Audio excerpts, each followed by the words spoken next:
Anyong, Marivic di makuha eyo.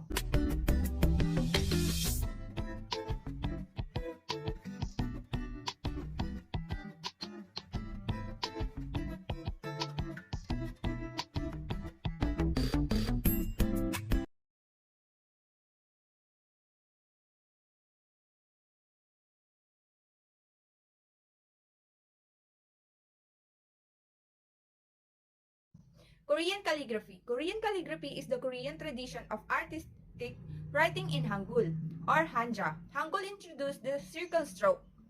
Traditional Korean calligraphy is created with soft and flexible brush with strokes that change in broadness and speed on a white sheet of paper. The basic tools in calligraphy are a brush, paper, ink stick, and ink. Menwa. Menwa literally means painting of the people or popular painting.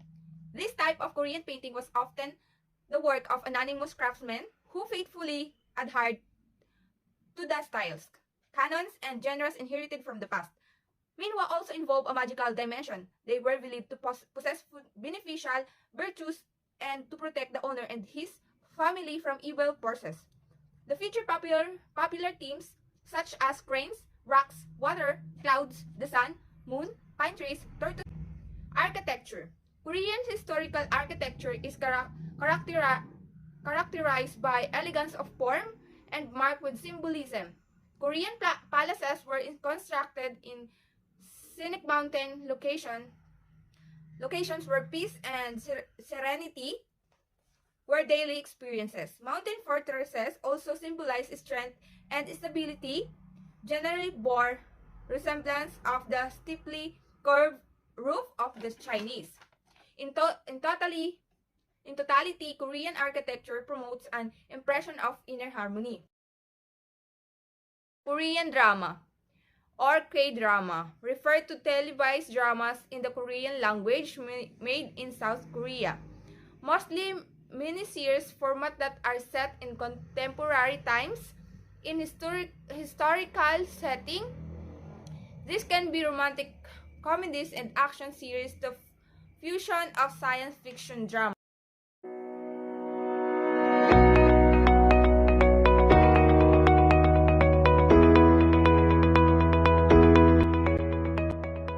Annyeonghaseyo, Junum Joshua Delgado Eyo Gumawoyo. In this video, I will present the famous attraction and destination in Korea. Seoul, South Korea is a vibrant and exciting city, one that combines ancient history and ultra modern design and technology. So, discover the best place to visit in this exciting city with our list of the top attraction and things to do in Korea. So, let's start. The first tourist destination in Korea is Ensol Tower. Ensol Tower is the most visited place in Korea, and this tower rising almost 500 meters above the city. And this communication and observation tower provides dynamic views of the city from the perch to the sides of Mount Naman. The views from the tower are great, but so are the views of the tower from most parts of the city. Next is Jeju Island. We all know that Jeju Island is one of the modern and wonders of the world. Jeju is the largest and the only self-governing islands in Korea and is acclaimed as one of the natural heritage centers. The economy of Jeju Island, which is a great tourist spot, receives around the revenue generated by its vibrant tourism industry.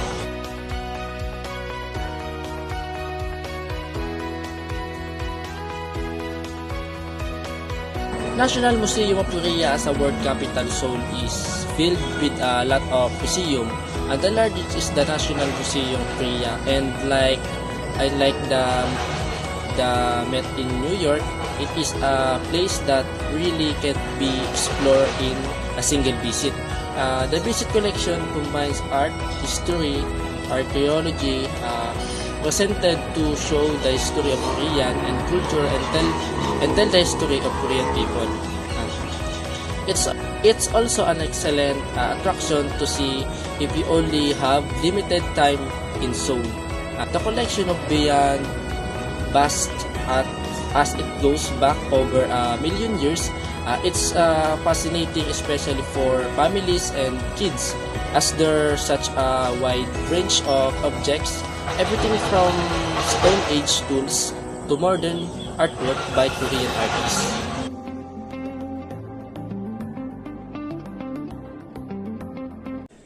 Annyeong, Michael Gabriel Licana Eyo. Today I'm going to introduce to you one of the most popular in Korean cuisine, samgyeopsal.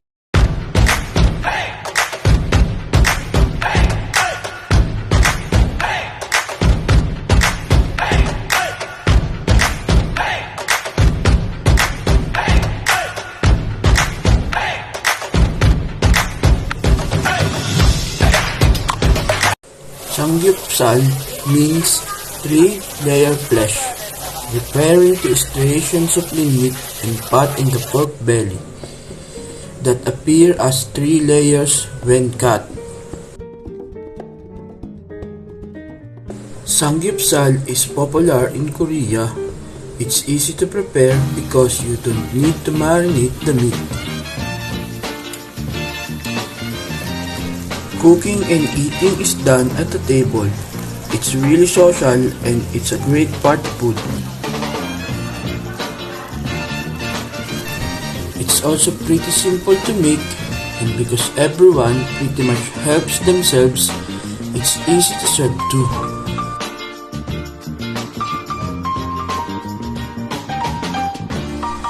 Some samgyeopsal is either marinated or seasoned and is cooked on a grill.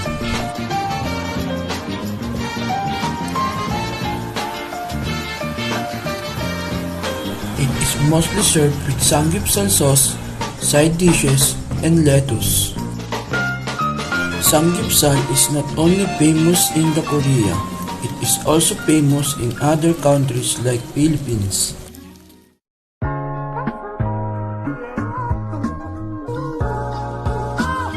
It became immediately famous in the Philippines because of social media trends. Samgyeopsal is more enjoyable with friends or with family.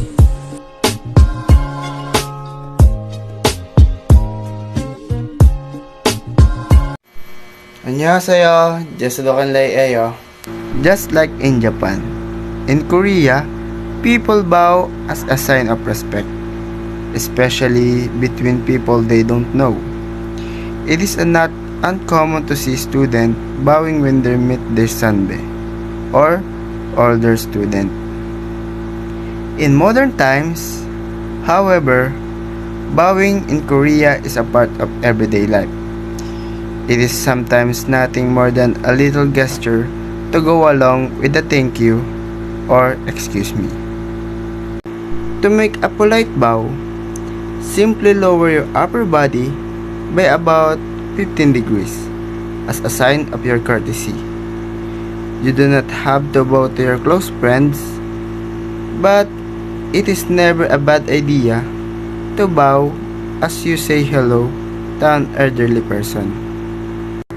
When shaking hands with someone older than you, it is important to use both hands. The right hand is used for the handshake itself, while the left hand is used to hold your wrist.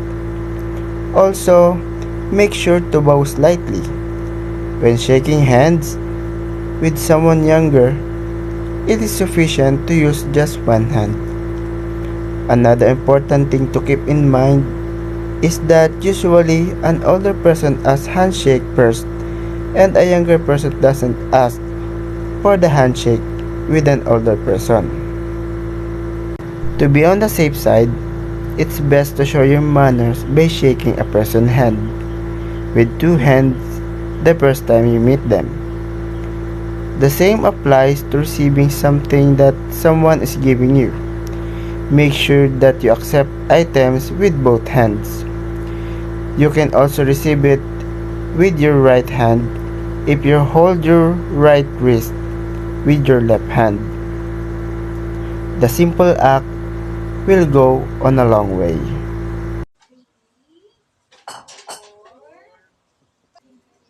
안녕하세요. GAU Minjin Mary Fajardayo, Bangawayo. Korean drinking etiquette. Pour drinks with both hands. As a show of respect, Koreans generally use one hand to hold the bottle and place the other on their elbow or chest when pouring drinks. If you do find that the bottle is too big to be held with one hand, you can just use both hands. Fill everyone's cup but your own. As you can see already tell, Koreans really value manners and respect for seniors. When you come across empty glasses on the table, promptly refill them starting from the most senior person. Turn away and cover your mouth when drinking. In Korea, it's a practice to not face someone older straight on when you're drinking. You'll notice that people turn their head either to the right or away from the table and have their left hands over their mouth as they drink. Again, you can drop these formalities and just down a shot if you're out with your friends. Down the first glass in one go. Drinking in Korea is seen as a social activity where people bond over drink. It's custom to down your first glass, be it a shot of soju or a glass of beer. But after that first drink, it's okay to pace yourself after by taking small sips. Why can't you pour your own soju? Anju, which means food that is specifically made to be consumed with alcohol. In addition to drinking it with food, the way it's traditionally served is also important. You never pour your own soju. It's always consumed as a communal drink. 안녕하세요. Jolomin Maria Nicole Dizon-eo. For today, I will discuss the cultural legacy and tradition of Korea. Let's discuss first where Korea is located. Korea is a small peninsula located between China and Japan. As a result of Allied victory in World War II in 1945, Korea was divided into two sovereign states with different political ideologies, the Republic of Korea to the south and the Democratic People's Republic of Korea to the north. This ended Japan's 35-year rule of Korea. Culture of Korea. Despite the political unrest that resulted in the division of the region, these two countries still share the same culture and traditional values. Korea is divided by boundaries but is still united in culture. Korea is a great influence by the Chinese and Japanese cultures. This influence can be seen by Confucianism, which established many traditions that can be seen in modern Korea today. These traditions include the ethical code of conduct in social life and showing respect to the elders and family. Koreans also believe in sincerity, loyalty, follow certain codes of conduct while meeting, eating, praying, and even the celebrating. The way of celebration in Korea. Festivals have great influence in Korean life. Korean festivals are full of life, color, and joy, and they are celebrated throughout the year. Most celebrations and festivals are related to the harvest and family. The Korean society depends on the farming, so many of their celebrations focus on events to pray for a good harvest. These events have gradually turned into popular celebrations and festivals. And about the family structure. Family is the most important part of Korean society, and father is the leader of the family. They also believe in hierarchical structure, and children help their parents the most and most obey them and show respect to the elders. The religion of Korean. Confucianism, Buddhism, and Christianity are the main religions. Buddhism is the religion in Korea with the most followers, and its teaching have a great impact in Korean lifestyle.